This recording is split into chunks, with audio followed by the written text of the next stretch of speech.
यात्रा महाराष्ट्रभर फिरत आहे।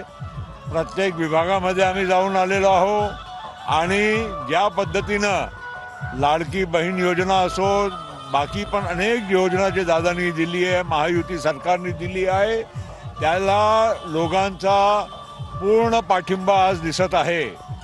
आज विदर्भाच्या शेवटचा आपला हा टोकाचा भाग भंडारा गोंदिया जिल्ह्यामध्ये जनसन्मान यात्राचा आज प्रवेश होत आहे आणि आपण पाहत असाल ज्या पद्धतीनं, ज्या उत्साहाने, ज्या जोमाने सगळे लोक या रॅलीमध्ये सामील झालेले आहे, याचा म्हणजे आम्हाला खात्री आहे की महाराष्ट्रामध्ये परत महायुतीची सरकार निवडून येणार, हमखास निवडून येणार आणि अजितदादाचा या पूर्ण प्रक्रियेमध्ये एक महत्त्वाचा हिस्सा राष्ट्रवादीचा राहणार आहे। मुख्यमंत्री पदा फिरतं असावं असं काही बोलणं झालंय का सर? आम्ही काही कुठल्याही पदासाठी नाही, आम्ही फक्त महाराष्ट्राची जनतेच्या सेवेसाठी सत्तेमध्ये गेलेलो आहो आणि या महायुती सरकारचा फायदा महाराष्ट्राचा जनसामान्याला मिळाला पाहिजे।